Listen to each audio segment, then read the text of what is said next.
my respect to you for having opened the school. I wish there were more people like you and Amit all over the world so that children can learn to read and write. Very kind of you for the blessings. Can you hear me? Yes, I can hear myself and I'm sure it. Shall I start the procedure? Yes, we can start. Once people sit down, we can start.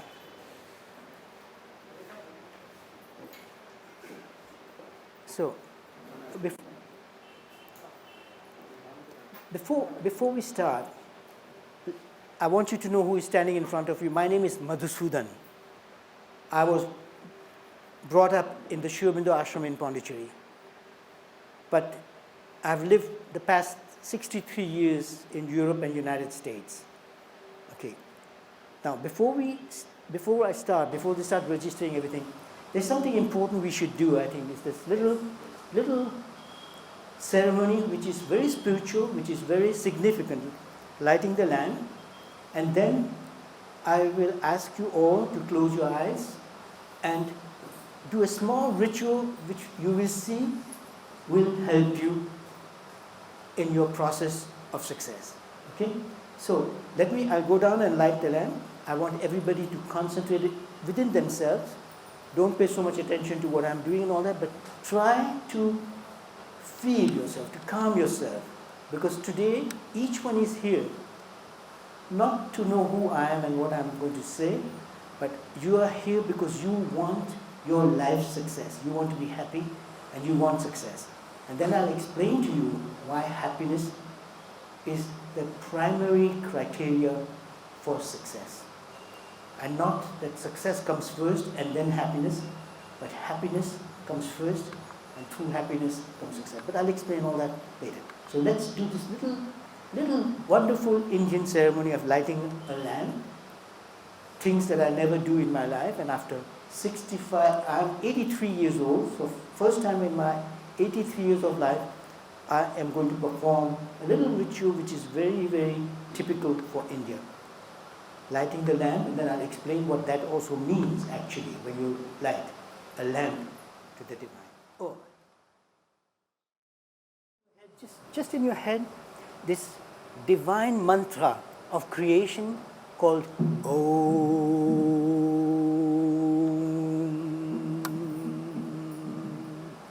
It was the sound, the divine signature that created. It is the sound Om that created this universe. They say was created by Brahman, this sound Om, so it's the signature of the divine, of God, for the creation of this universe. So while I'm doing this, you must repeat in your head this wonderful mantra, just Om, because it will calm every single cell of your body.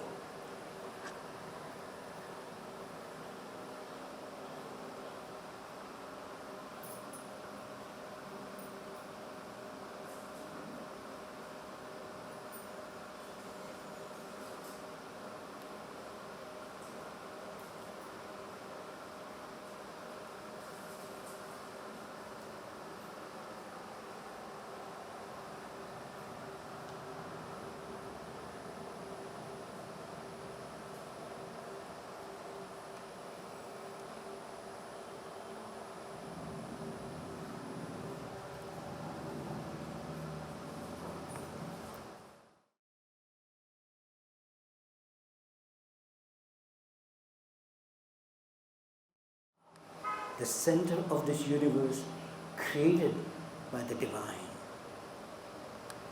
And repeat in your head this mantra, Om. Om.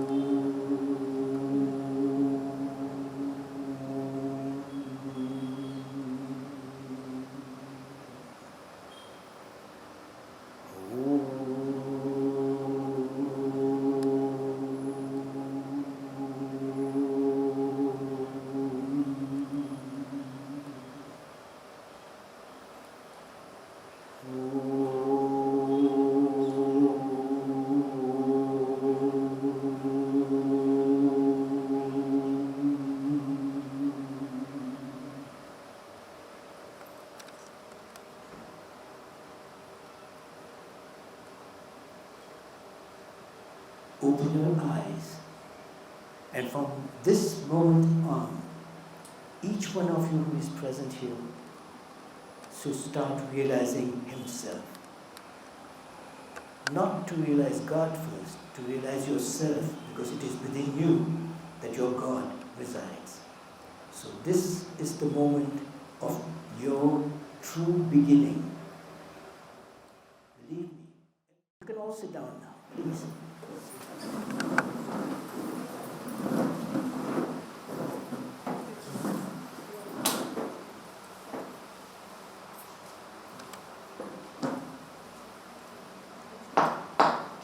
You feel better?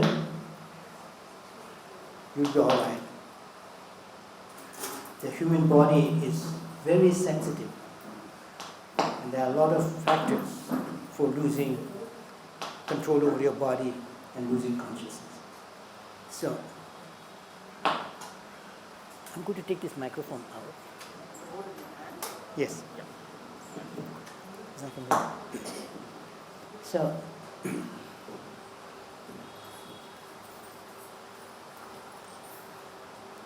a little bit about myself. I was born 83 years ago. I'm 83. Last 10th of March, I turned 83. And people ask me, how is it that I look so healthy? Because I said, I am healthy. I'm in full health. I don't need drops or tablets or medication. And basically, I eat everything and I enjoy every aspect of life. As I said, my name is Madhusudan, and I consider myself to be the happiest man on this earth. Because what I teach or what I explain is what I also personally practice. Because I am not only a spiritual person, a philosopher in that sense, then I was brought up personally by the mother in the Bangalore Ashram, which is a spiritual center known worldwide. But I'm not here to talk to you about masters, because I want you, each one of you, to become master of yourself. And I promise to you, in front of all of you, I sincerely promise to you that if you try and understand and apply what I'm about to explain today, you will see how significantly your life changes for you to become or to reach whatever you want. Be it political power, be it family harmony, be it prosperity. Anything and everything is permitted because the divine does not judge.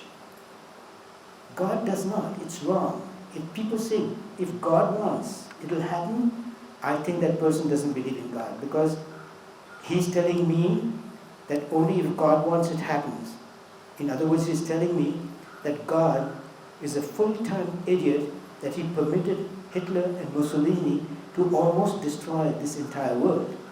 Millions of innocent children and women and old people and young men were killed by Hitler. You think God wanted that? I mean, what kind of belief do you have? You people must be all out of your mind if anybody believes that. So, but if God did not want it and Hitler reached it, why can't you not succeed? Why can't Amit not reopen his school, double the staff, and triple the number of children who come to this school? That is, if that is what he wants, he can also. But it has nothing to do with God.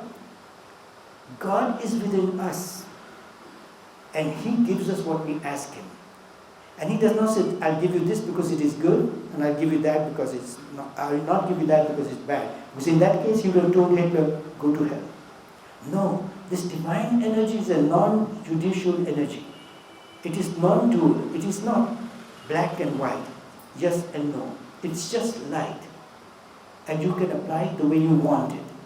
But Brahman, the creator, the divine, God, created also a mechanism that people like Hitler cannot destroy this creation of the divine creation.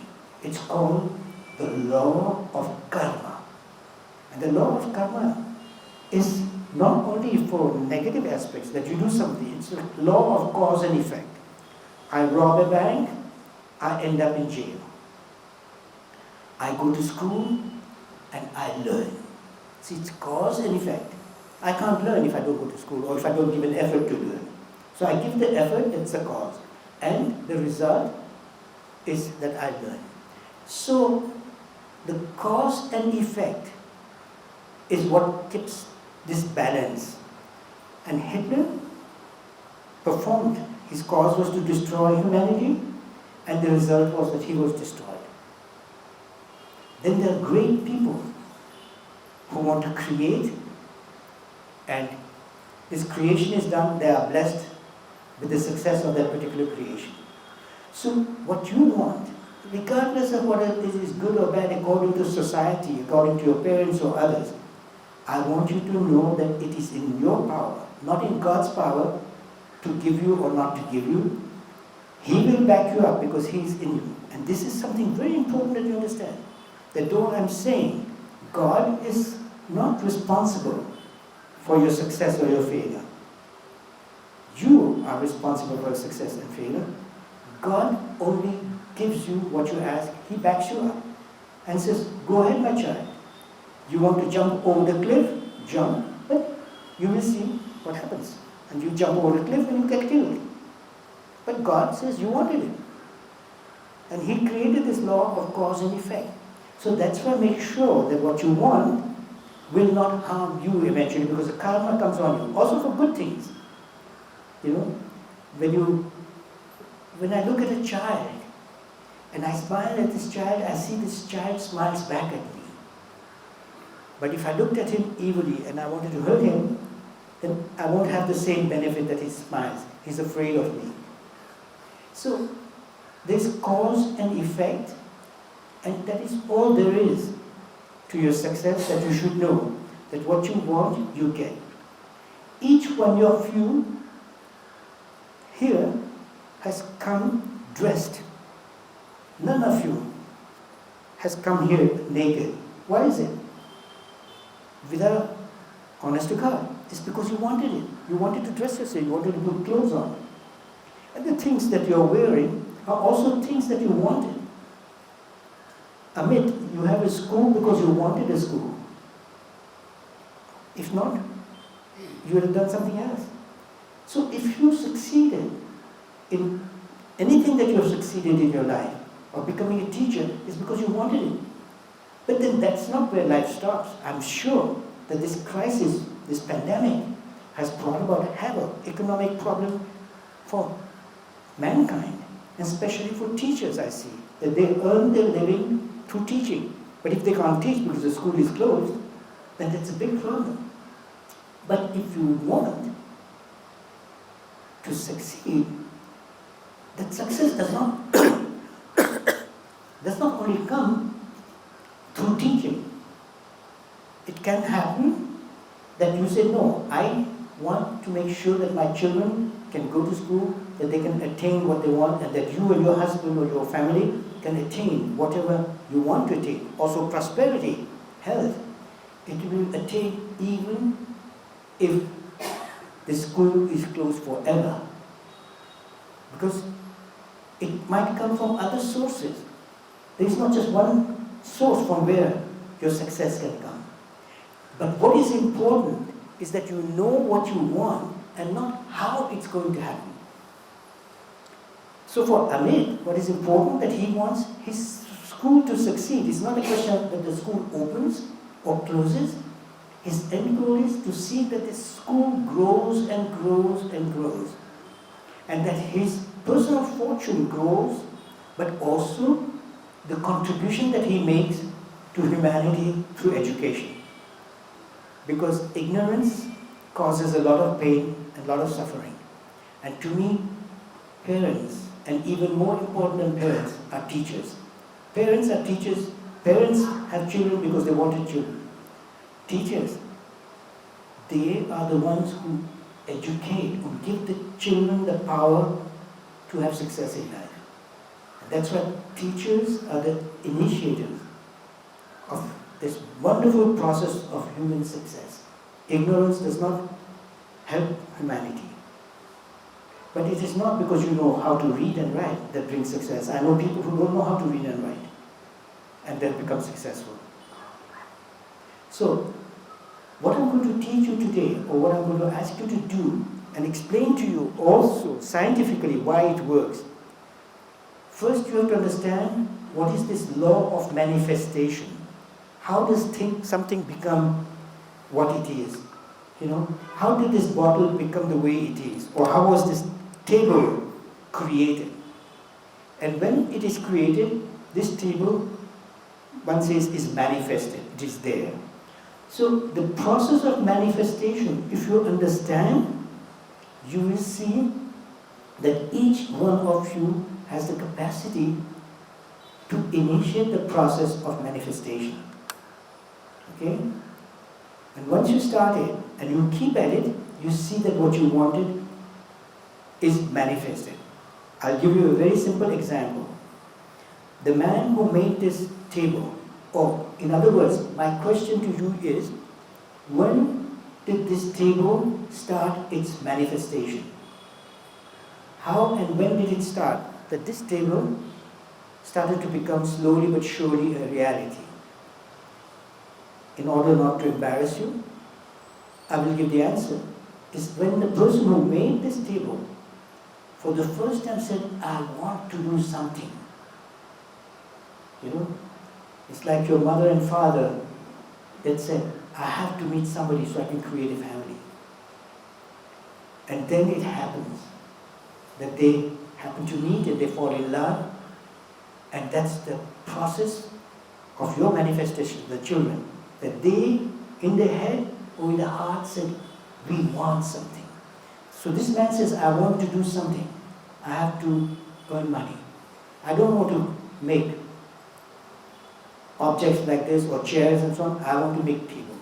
And the moment he starts thinking in an energetic world, something not molecular, but energetic, occult, that means you can't see with your eyes, starts the process of manifestation. That he says, I want to make a table. And the more he concentrates, more he thinks about it, more this table takes shape. But always at an occult level. Occult level means it is not molecular, it's only energy, it's only a thought, it's only an idea and an imagination. And then slowly he starts the process of creating. He goes and finds the material, he even makes a design.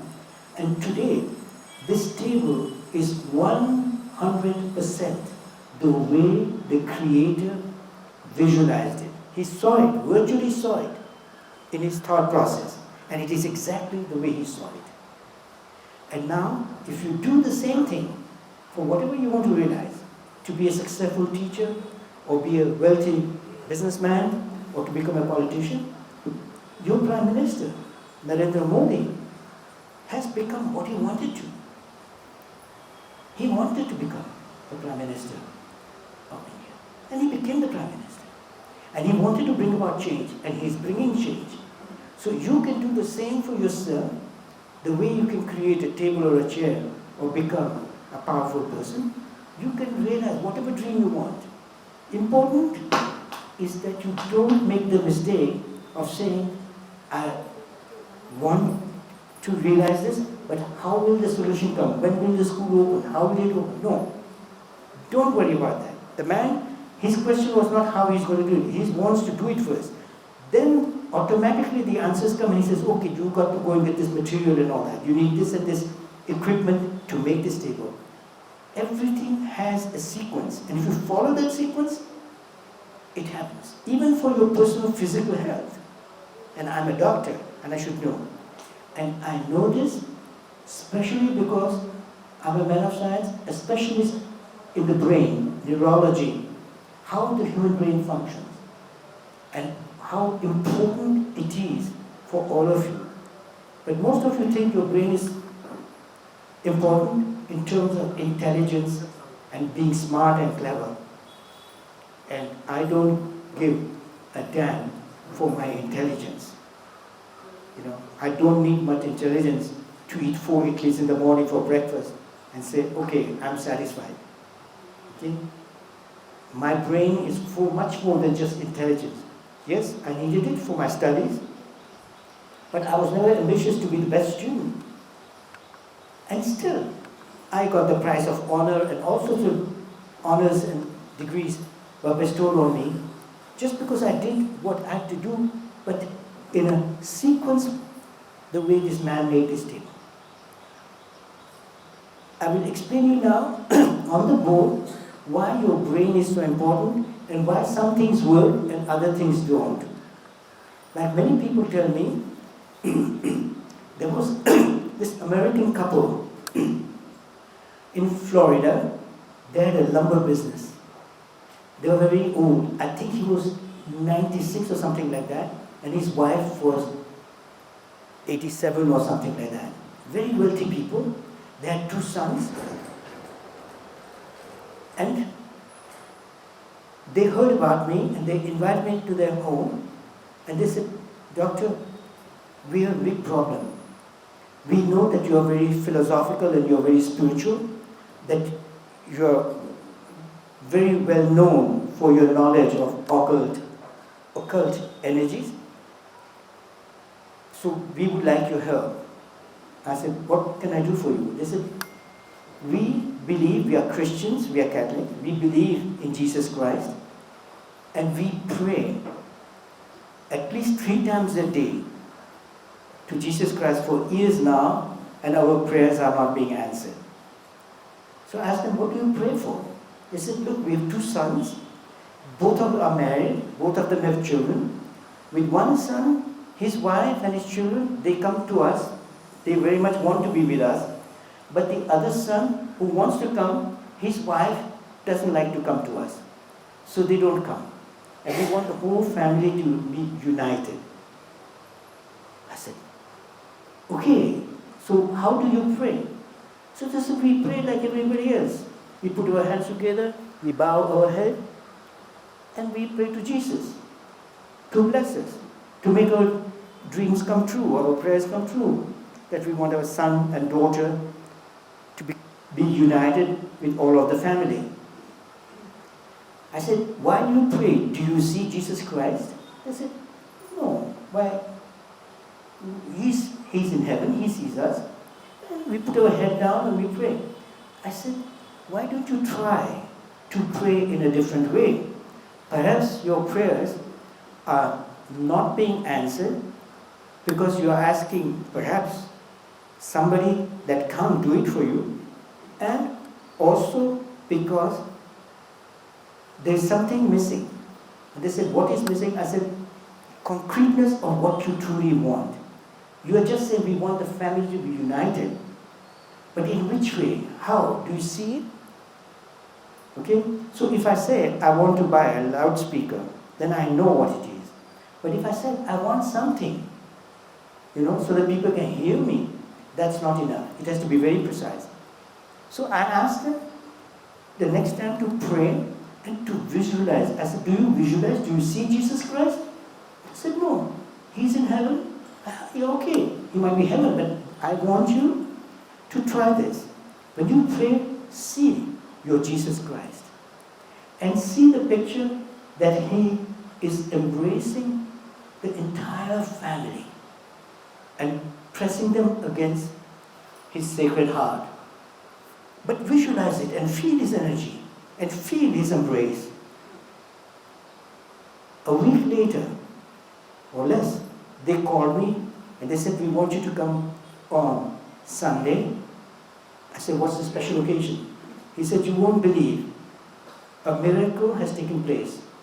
Their daughter-in-law, who never wanted to do anything with them, called, saying, 'Hey, time is going by. It is time that we all get united because you are so old and we would like to come.'" So the whole family was getting together and I was invited as the guest of honor. Now you can see simple things, and I've seen this over and over again. I am sure if I asked Narendra Modi when he decided he wants to be president, I'm sure he saw it in picture that one day he will lead this country. I have not talked to him, but I'm 100% sure he will say this to me. And I'm sure whether Amit's father is aware or not, when he decided to open a school, automatically he had a picture, whether he wanted it or not, of a school. He was not seeing a factory, he was not seeing a lumber yard, he was seeing a school, and he opened a school and not a lumber yard. You know? But he was not doing it consciously. If you people do consciously what you want to attain, it'll happen. And your happiness does not depend on being a teacher and being paid. You can be paid through other means. It can come through marriage, it can come through a lottery. I don't know if something like this exists in India, but in America and in Europe, there are lotteries where people can win millions. And it can be that you inherit. Don't make the mistake of asking for where it will come and when will it come. Just say, I want to initiate the process of realizing my dreams. Regardless of, don't even put morality. Don't say, my God, what will my parents think? You know? Or what will my neighbors think? Don't ever spoil your life wondering what others are thinking about you or speaking about you. Now, I'll explain you how your brain functions. And there's not one person here who's going to tell me, no, I don't want to be happy. Is there somebody who wants to be unhappy here? I don't think so. From what I see a lot of unhappiness anyway. I've so far not seen a happy face. Now, this is not a critique, because I know humanity suffers. But it's time that we stop this suffering. And this suffering is not because you have lost your job or because the schools are closed.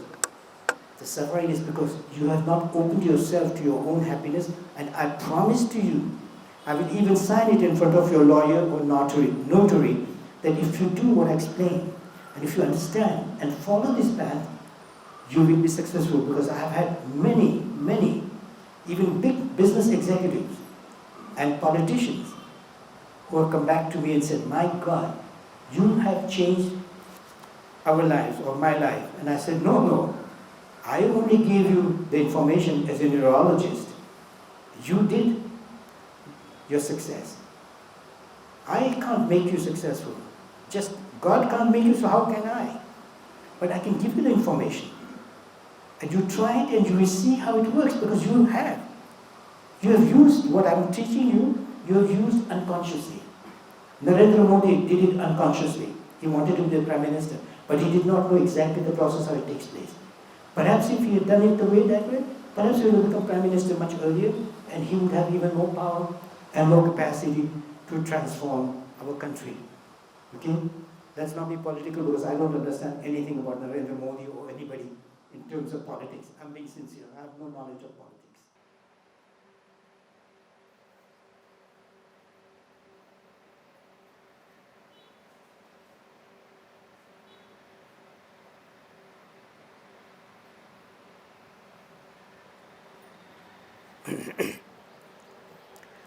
The human brain,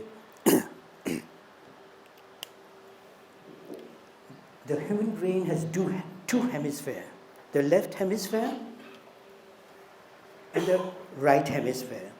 The left hemisphere controls the right part of your body. My arm and everything is controlled by the left side of my brain. The right side controls my left side.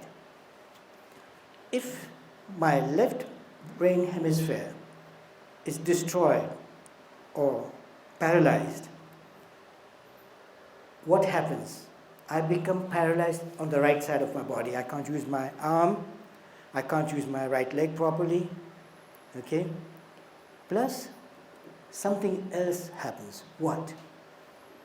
What happens if your left brain hemisphere is paralyzed or destroyed? You won't be able to speak, you won't be able to read, you won't be able to write. Why? Because the left brain hemisphere is there for logic. And you know, through logic, that 1 + 1 makes 2. If this logic cannot be exercised, you won't be able to add 1 + 1. Impossible, because the brain is not functioning. The right side is functioning, but left side is not. and logic comes on the left side. The same thing for writing, you know as teachers that they have to use a certain amount of grammatical logic and rationale to form sentences that make sense. You know when and where to use the verb and which verb to use. All that is with logic. So you can't write, you can't read, you can't speak because you need logic for all that. So anything that needs logic, you can't do that. And what comes on the right side? Why is it that you can't? Because it does not have this particular faculty of logic, the left side. The right side is known as the emotional brain portion. And we believe that a lot of your subconscious fears and memories and all that is in your right hemisphere. Okay? This right hemisphere is intact, so your left side functions. So for instance, I like to play the piano, and you play piano with two hands. If my left brain hemisphere is paralyzed, then my right side doesn't function. So I can't play the piano with my right hand. I can't speak, I can't read, I can't write, but I'm capable of producing music with my left hand. Because music comes from the right brain hemisphere. I know a girl, she stutters. She's an extremely beautiful girl. She's Italian, and she stutters when she speaks because she's very nervous. But her passion is singing. And she sings on Broadway in America, imagine. Because when she sings like an angel. And music comes from the right side. Her stuttering comes from her inhibition, her insecurities, and all that is from the left side. So she stutters when she meets people and talk, or so on. This is something very interesting because this portion of the brain is something you teachers neglect in your school. What do you teach? Grammatic, mathematics, alphabet, everything that is to do with logic.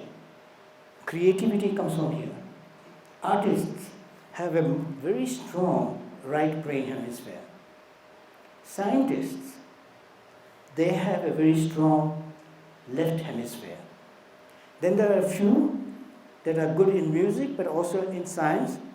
And this gentleman standing in front of you, I'm good in music, but I'm also good in science. In other words, because in medicine you need to use logic and rationale, okay, to study. So, where does the problem of all of you come?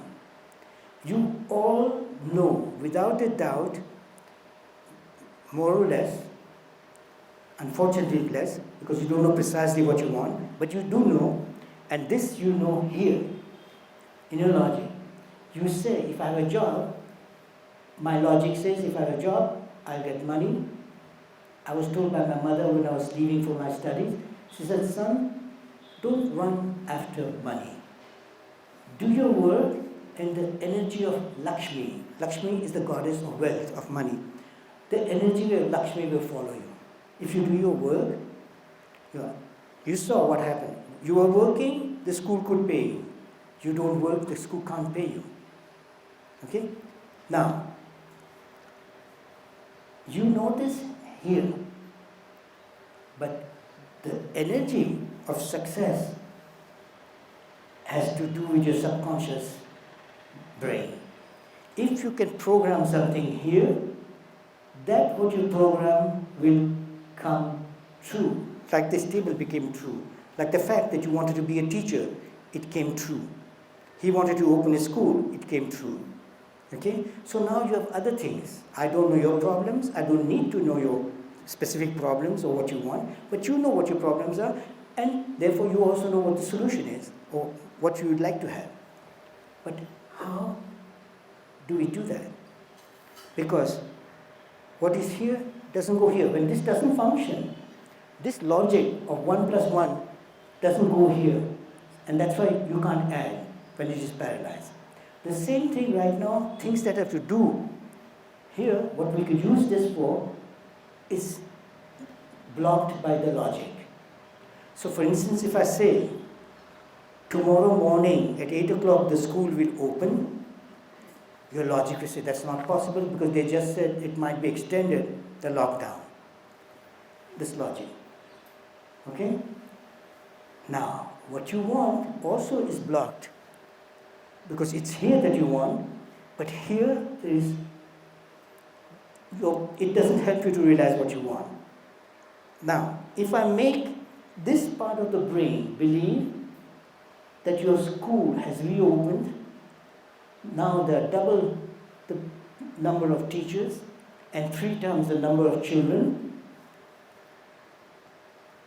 and I make this part of the brain believe that, then what happens? This logic doesn't function here. That says it's impossible. They're talking of a lockdown that can last until the month of June or something. But since there is no logic, if you believe here that the school will open, then automatically that energy of manifestation continues and works. Am I making clear? Because I don't speak very well. I've not spoken English for a long time. I speak better Italian and German. But did you understand the argument? If not, be free. I look dangerous, but I don't bite. Yes, so be free. You can criticize, you can ask, you can argue. We live in a we are living in a democracy. So I have a question. Yes. Like you said, okay, let us visualize that the school is going to open in Yeah. the next 3 months. So even if I visualize, will that actually happen in the next 3 months? Just a second. Yeah. When you talk of visualization, what is visualization? This brain hemisphere understands pictures. The right also. Because for a picture, you don't need logic. If I ask a child what this is, he says it's a bottle. But if I have to explain to him, when he has never seen a bottle, what a bottle is, I have to explain with logic, it will be very difficult for him to understand. Or let's say, for instance, a rabbit. If a child has never seen a rabbit, and you have to explain him with words, he will never know how a rabbit looks. He will say, yes, okay, daddy, yes, mommy, but he still doesn't have a picture of that rabbit. But you show a rabbit to a child or a picture of a rabbit, immediately he knows what a rabbit is. The next day when you ask him, son or daughter, what's a rabbit? And she opens the book and says, look, mommy, this is a rabbit, and shows you the rabbit. So for pictures, you don't need logic. So if you visualize something, even if it's something that's not happened right now, that picture has a very strong impact on self-automatic programming, it's called. I'll give you one example. First, what is the greatest fear that man or animals have? Death. Then how is it possible that this terrorist, they attach bombs, young man, 26 years old, has a wife, 2 beautiful children. He loves his parents, he loves his life, but he attaches bomb on his body in the name of Allah, in the name of his faith or religion or his country. Goes in a bus, there are Jews sitting, and in order to kill a few Jews, he presses the button. He's so intelligent, he knows that immediately he will die. He will not even see these Jews being killed. And he still does it. How did he succeed to overcome the greatest fear man has instinctively? That through specialists like myself who taught him to program himself, auto-programming that he will not die, that he's not afraid, that he will go straight to God. Now that's something awful. I would never. I can turn Dalai Lama in a terrorist, but I can also turn Bin Laden, who was a terrorist, into Dalai Lama. And I would gladly transform Bin Laden into Dalai Lama, but if Dalai Lama wants to become a terrorist, I said, no, my work here is to help mankind grow. I want to assist the creation of God on this earth and not destroy it. So I would not. help you become that you want to kill your husband. I understand, perhaps you want to kill your mother-in-law. I might perhaps help you. I'm joking. Because usually, at least in Europe, they said the biggest problem in a marriage, especially in India, I think, is the mother-in-law. More than in Europe, the mother-in-law is a problem in a marriage. But don't kill her. Send her to me. I will tame her. Okay. Now, when you visualize, you do it with your right brain, because pictures here have effect. So, medical students come to me because they're afraid of the exams. They go to the doctor and they say, "Doctor, I can't sleep at night, I can't eat, I can't learn because I'm so nervous that the exam is coming in 3 months. And the nearer it comes, the more nervous I am." So the doctor gives him tranquilizers. So he sleeps for 12 hours, wakes up, what happens? He has slept for 12 hours, but the fear is still there because the exam is coming in 3 months.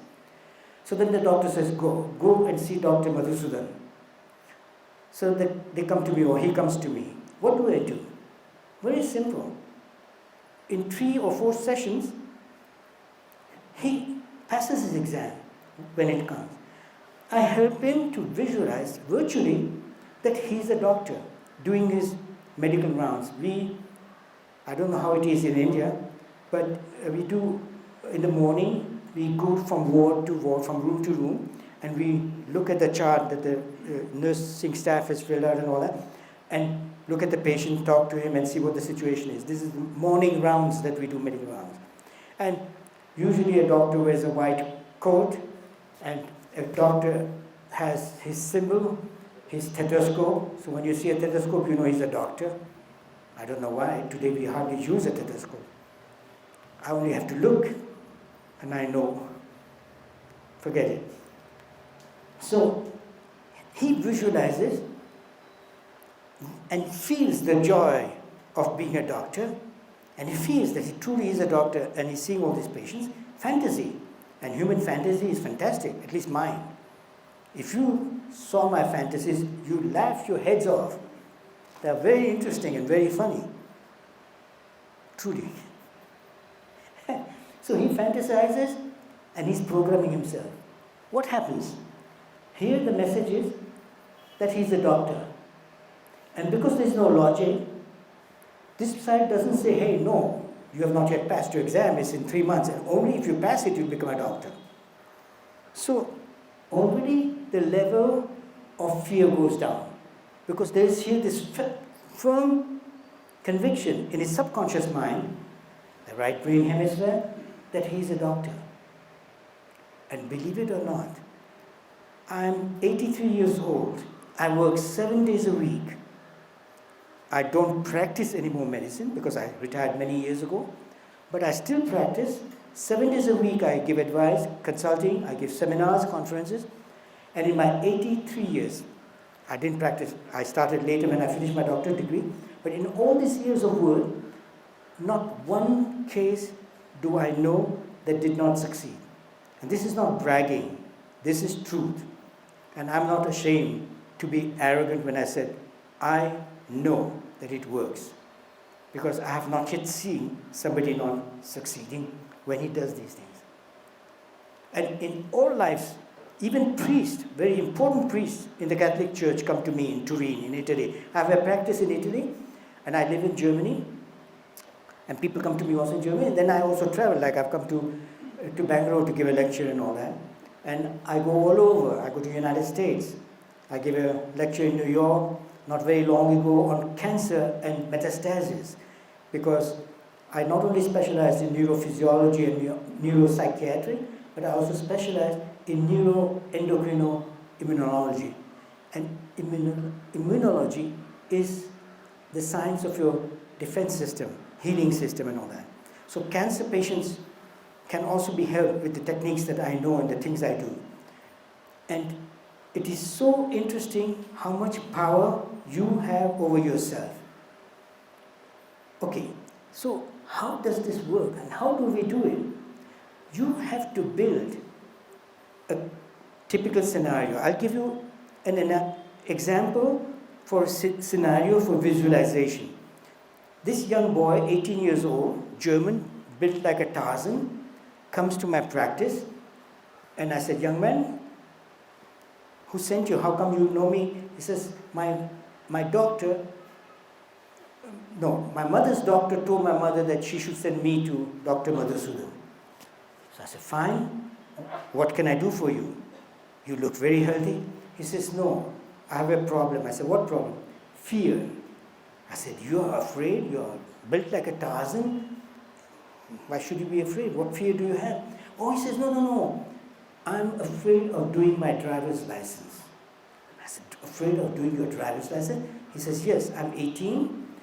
I've found a job, but it is not in our town or in our village where we live, but I have to travel and there's no public transportation. So my parents are willing to buy me a car if I do my driving license.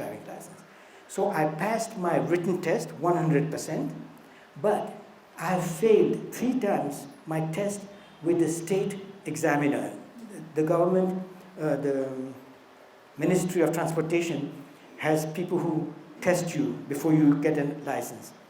So he says, when I drive with my father, I'm not nervous. I drive very well. When I drive with my instructor, I have no problem. When I drive alone, my father's car in our land, because they have huge land, I have no problem. But the moment the state examiner sits next to me, I'm so scared that I have failed 3 times. And next week is the 4th time, and I'm even more afraid, because last time I was so afraid that I was shaking and I was sweating. And the instructor or the examiner said, stop the car in 2.5 minutes before you kill us. So he says, now I'm so scared that I'll never pass this exam. What did I do with him? I made him visualize that he has got his driver's license, that he is going to his parents and showing them and say, look, now you can buy me the car. Here's my driver's license. And feel the joy of your parents and you that you are going to get a car for yourself. And he came 3 times. I explained him in detail certain things. And for sure enough, next week on Thursday afternoon, morning here is exam, afternoon he calls and says, Madhu, I asked my patients to call me Madhu because it's shorter than Madhusudan, and doctor is only a title on some piece of paper lost somewhere in my files. So, no, but it's also because it's more warm when you call people by their first name, and not doctor so-and-so. So he calls and he says, my God, I can't believe it. It went exactly as I visualized. And the instructor or the examiner was so impressed. He said, what's the matter with you? You are totally changed. You're so self-confident. And you're so self-confident and you have done fantastic. See what happens when you auto-program yourself. That you not only can destroy people with bombs, but you can also succeed in attaining whatever dreams you have. It could be dreams of love and marriage. There is a problem about love, that she falls in love with a boy, she loves him, she does all the visualization and nothing happens. Why? Because he's dreaming of another girl and he's visualizing someone else. So that's a different problem. There, I'm helpless.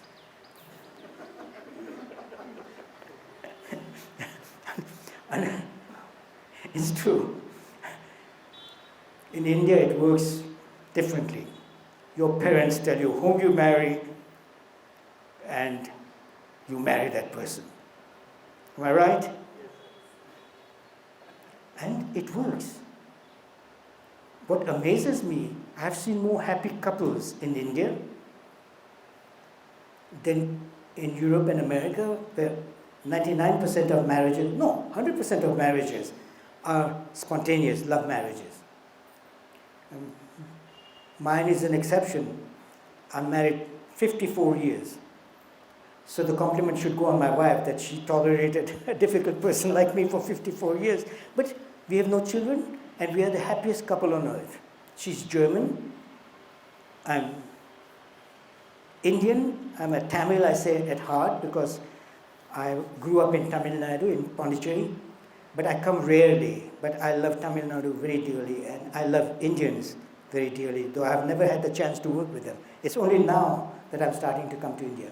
So, what I'm trying to explain to you is that I want you to know that simple techniques as visualizing something that you want have very strong occult effect, because spirituality, religion, all this is fine.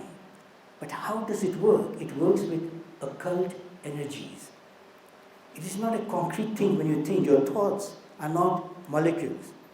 The fact that you love your husband or your friend it's not molecular. It comes from the soul. It is something that comes from within you. They say from the heart. Heart is an organ. Soul is not an organ. It's an energy that gives life to the body. Because as a doctor, I dissected, dozens of cadavers and looked all over to find where the soul is, and nowhere.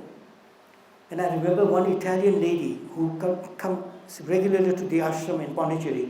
She says, "Oh no, the mother has said that the soul is in a point behind the heart."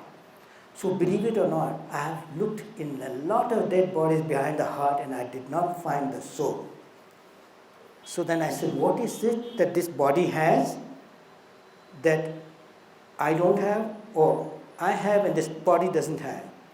It had everything, all the organs I had, the body had, this dead body. The only thing this dead body did not have was the soul. And what was this? Life. This body was lifeless. And I am full of life. I'm 83 and I'm still going around with full of life and energy. That's so. So what was missing in this body? Dead body is this energy of life that we call soul. And this soul is eternal, as we know in our Hindu philosophy also, or Christian, or any, that the soul goes back to God. And then there is this rebirth and all that. But it's all a process of energy. This soul is an energy, you can't see it. And your thoughts are energy. And you can use these thoughts. And I've helped people just by looking at them or by touching them. Because you transmit energies through your thoughts. So I know of people saying, I was feeling unwell, I thought of you, I closed my eyes, and I thought of the words you had said, and I started feeling better. And I'm just Madhusudan. And then, so imagine when you think of Vishnu or Brahma or my favorite friend Ganesha and feel his love and his presence, you are in seventh heaven, even though you have problems. So don't ask God for anything, because it doesn't work. He can't give you. He's not there as a person. You ask him for a glass of water, he might get up and give you a glass of water. I will give you a glass. But you say, Jesus Christ or God or Vishnu or Shiva, give me a glass of water. Never. You will die of thirst, but Shiva won't come. I'm telling you the truth, and you know that. But people still believe that if they pray to Vishnu and ask him for his grace, or to Shiva or to Ganesha, then that will take place. I see at the Ganesha temple in Pondicherry, where I pass every morning, I never go inside because I'm too lazy to take out my sandals. And I'm being sincere, I don't like walking bare feet. And it's so dirty in Pondicherry, the footpath and everything. So I stand outside because Ganesha is everywhere, inside me also. So I don't have to go in the temple. And then there's a picture of him on the wall on the other side of the street. And I look at him and I say, hey, buddy, how are you? I have a relationship with Ganesha that is that of him and his school friend. Why not? And I have no wishes to ask to him. I don't ask him, make my lecture a success. If I goof it up, it's my problem. And if it's a success, it's my effort. And he backs me up with his energy inside. If at all, but I don't ask him. And this is what is important, that you incorporate your God within you in every cell. This is dharma, this is religion, this is faith.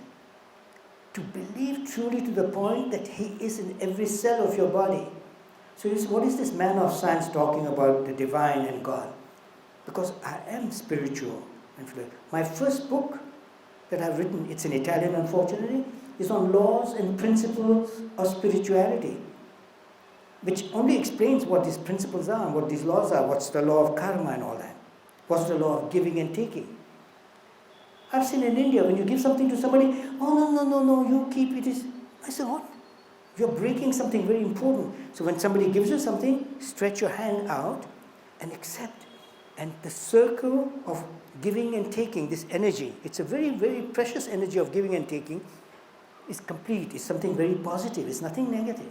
But we have been taught by our parents to be humble, to make sacrifices. Don't make sacrifices. I want you, are you feeling all right, my child? Yes. She lies with a smile. She says, yes, but she's not feeling well. See, I'm naughty. But I can see that you are not feeling well, but are you a teacher? Yes. In this school? No, I'm not there with them. Oh, that's nice. You suddenly became it. When you faint, it has to do with blood. Sit down. It has to do with your blood circulation. By the way, drink at least 2 liters of water every day. They say blood is thicker than water, but I said water is more important than blood, because without water, the blood doesn't flow. It becomes clot.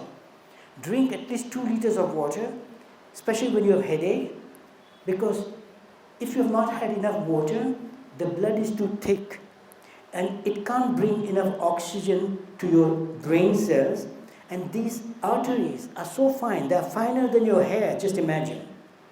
So if the blood is too thick, it doesn't bring enough oxygen and you get headache. Drink water and in no time flat you will see that the headache goes away. So this is a problem of circulation. And then if you have problems with your stomach, like indigestion or diarrhea or something, then also the entire energy process is concentrated in your tummy. And more oxygen is required there because there's more work going on and more energy of your immune system. The immune system is very important and it's more concentrated on your digestion, and therefore you feel sleepy after dinner or lunch when you have eaten heavily. So these are minor things. They are not pleasant, but they are not dangerous. Okay, so back to our discussions. How does this work? So can I have a break of 10 minutes? Right Oh, now? I would love to have a break. Yes, because we arranged some refreshments and you can have some refreshments. Yes, please come, and then I want to explain something